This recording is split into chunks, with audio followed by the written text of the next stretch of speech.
Hello everyone, welcome to स्व अध्ययन।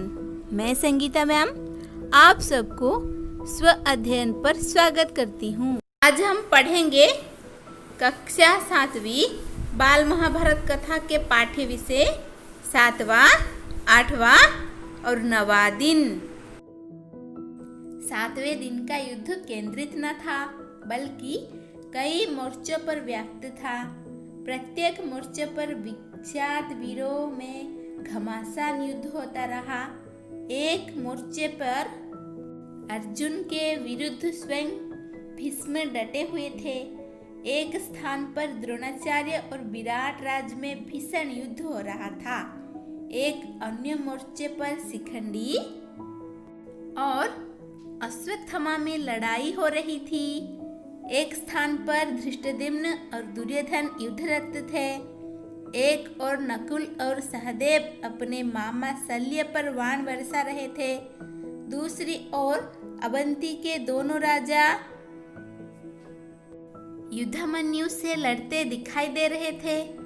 एक मोर्चे पर दुर्योधन के 4 भाइयों की अकेला भीमसेन खबर ले रहा था, तो दूसरे मोर्चे पर घटोत्कच और भगदत्त में भयानक द्वंद्व छिड़ा हुआ था। एक और मोर्चे पर अलम्बुस और सात्यकी की टक्कर थी।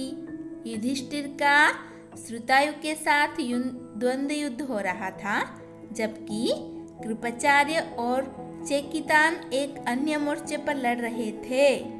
द्रोणाचार्य के साथ लड़ाई में विराट को हार खानी पड़ी।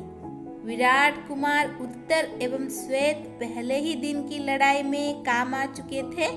7वें दिन के युद्ध में तीसरे कुमार शंख ने पिता के देखते देखते प्राण त्याग दिए, परंतु यह युद्ध अधिक देर नहीं चला।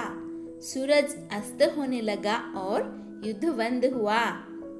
8वें दिन का युद्ध शुरू हुआ तो पहले ही ढाबे में भीमसेन ने धृतराष्ट्र के 8 बेटों का वध कर दिया। एक ऐसी घटना हुई कि जिससे अर्जुन शोक विभल हो उठा। उसका लाडला साहसी और वीर बेटा इरावन, जो एक नाग कन्या से पैदा हुआ था, उस दिन खेत रहा।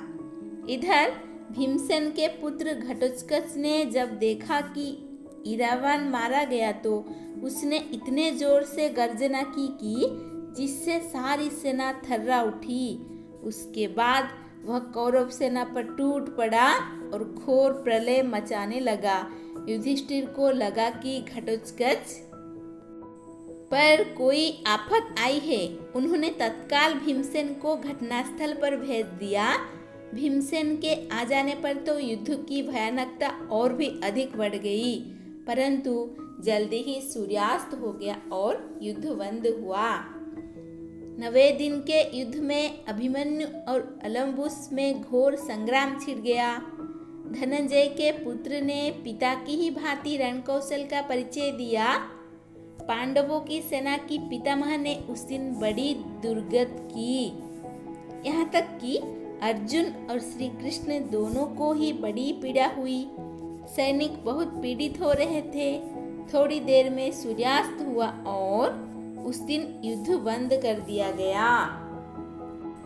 आज हमने पढ़ा बाल महाभारत कथा के पाठ्य विषय 7वां, 8वां और 9वां दिन।